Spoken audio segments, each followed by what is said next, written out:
से आप गृह मंत्री बने हैं, आप बड़ी जल्दी में बड़े बड़े फैसले आप एक के बाद एक ले रहे हैं, क्या ये हकीकत है? क्योंकि होम मिनिस्टर बने आपको 6 ही महीने हुए हैं, इतने बड़े बड़े फैसले आपने ले लिए। कहाँ जल्दी करे भैया, कहाँ जल्दी करे? 70 साल हो गए, 70 साल हो गए जी, कहाँ जल्दी करा?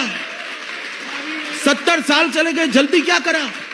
हम तो 1950 से कहते थे हम 370 को हटा देंगे। जब से मसला खड़ा हुआ कहते थे राम मंदिर वहीं बनना चाहिए, तब से कहते थे ट्रिपल तलाक नहीं होना चाहिए, तब से कहते थे कि सिटीजनशिप अमेंडमेंट एक्ट आना चाहिए, और तब से एनआरसी की भी बात कर रहे थे। जब से आसाम अकॉर्ड हुआ कि भाई आसाम का मसला नहीं है, देश भर में स्प्रेड कर गए, पूरे देश का करना चाहिए। हम तो तब से कहते, कहां हमने जल्दबाजी की? और फॉर योर इंफॉर्मेशन अभी कोई चुनाव नहीं, झारखंड ये चुनाव के लिए नहीं कर रहे भाई। आज तक कांग्रेस पार्टी ने ऐसी सरकारें चलाई है जो देश की समस्या को कभी एड्रेस नहीं किया, देश की समस्याओं से दो दो हाथ करने का पेन नहीं लिया, इन्होंने रिस्क नहीं लिया, समस्याओं को लटका कर चले। ये नरेंद्र मोदी सरकार है, हम सरकार चलाने के लिए नहीं आए हैं, देश की समस्याओं का समाधान करने के लिए आए हैं, देश को सुरक्षित करने के लिए आए हैं। हो सकता है हमें थोड़ी दिक्कतों का सामना करना पड़े, हम में साहस है, हमारे नेता में भी साहस है। जामिया मिल्लिया इस्लामिया यूनिवर्सिटी में जो हिंसा भड़की, उसके बाद हमने देखा कि सीलमपुर के इलाके में भी तनाव था, वहां पर भी पुलिस और लोगों के बीच में पथराव हुआ, इनफैक्ट स्टोन पेल्टिंग वहां पर हो रही थी। आपके हिसाब से ऐसा क्यों हो रहा है और इस पर काबू पाने के लिए आपकी क्या रणनीति? देखिए, विपक्ष पूरा एकजुट होकर सिटीजनशिप अमेंडमेंट एक्ट के लिए अफवाहें फैला रहा है कि इससे माइनॉरिटी को अलग थलग कर देंगे, ये कर देंगे, वो कर देंगे। मैं आज तक की चैनल से देश के सभी माइनॉरिटी के भाइयों बहनों को स्पष्टता के साथ कहना चाहता हूं कि इस एक्ट से आपको रत्ती भर भी नुकसान नहीं होने वाला है, क्योंकि ये एक्ट से किसी की सिटीजनशिप जाती ही नहीं है, सिर्फ किसी को सिटीजनशिप देने का कानून है।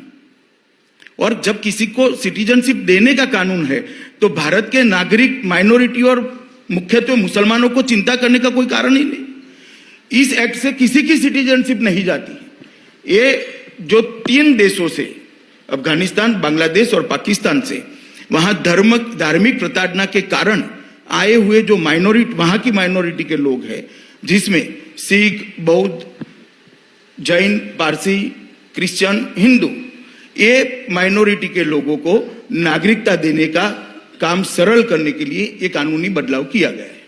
आपने अजीत पवार पे विश्वास किया, किसी ना किसी तरीके से आपने उनसे हाथ मिलाया, ऐसा कैसे हो गया कि उन्होंने आपको धोखा दे दिया? आपका कैलकुलेशन फेल कैसे? क्योंकि लोग ये मानते हैं कि अमित शाह अगर कैलकुलेट करता है तो बहुत दूर तक सोच के कैलकुलेट करता है। चलो ठीक है, ये मेरी छवि टूट गई, अच्छा ही हो गया। अब मैं आपको बताता हूं कि गड़बड़ वहां से शुरू नहीं हुई। गड़बड़ हमारी 106 सीट थी, शिवसेना की 55 थी। शिवसेना को मुख्यमंत्री बनने का मोह हुआ, वहीं से गड़बड़ हुई, वरना कोई गड़बड़ का सवाल नहीं है। Question does not arise. दोनों, हमारी 106 थी, उनकी 55 थी, दोनों ने मिलकर गवर्नर साहब के पास जाना था, भाजपा का मुख्यमंत्री बनना था। मगर जब पवार साहब वगैरह ने शिवसेना के सामने दाने डाले मुख्यमंत्री बनने के, और दाने उन्होंने चौंच में ले लिए, तब ये गड़बड़ हो गई। इस देश का विभाजन कभी भी धर्म के आधार पर नहीं होना चाहिए था, मगर एक कटु वास्तविकता, कटु सच है कि इस देश का विभाजन धर्म के आधार पर हुआ। बंटवारा धर्म के आधार पर नहीं होना चाहिए था, मगर कांग्रेस ने बंटवारे की डिमांड को सरेंडर किया और इस देश का विभाजन धर्म के आधार पर हुआ। बहुत सारे लोग मारे गए, बहुत सारे लोगों की प्रताड़ना हुई, वहां से लाखों शरणार्थी यहाँ आए, यहाँ से लाखों शरणार्थी वहां गए। उसके बाद भी ढेर सारे मुसलमान यहाँ रह गए, रहने भी चाहिए थे, क्योंकि हमने तो कहा था कि हम सेक्युलर कंट्री है, हम पंथ निरपेक्ष देश बनेंगे, तो यहाँ रहे, उनका स्वागत है, उनको कोई आंच नहीं आनी चाहिए।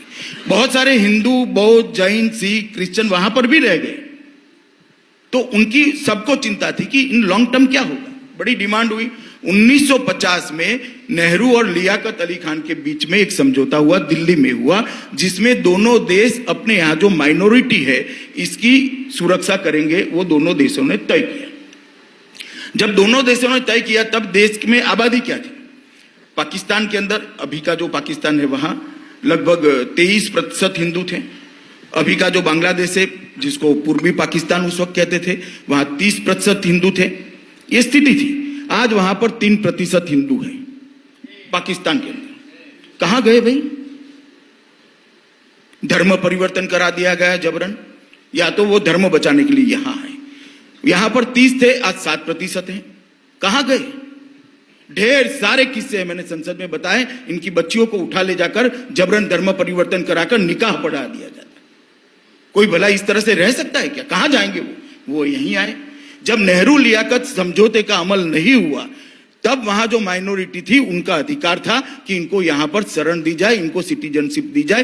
कांग्रेस ने 70 साल तक इन लोगों को नर्क की जिंदगी जीने के लिए अपनी वोट बैंक के कारण मजबूर किया। सर सुनो, अभी समाप्त नहीं हुआ राहुल। 70 साल तक मजबूत किया। Narendra Modi ji citizenship amendment act लेकर आए, जिसके कारण अब वो सम्मान के साथ जी पाएंगे।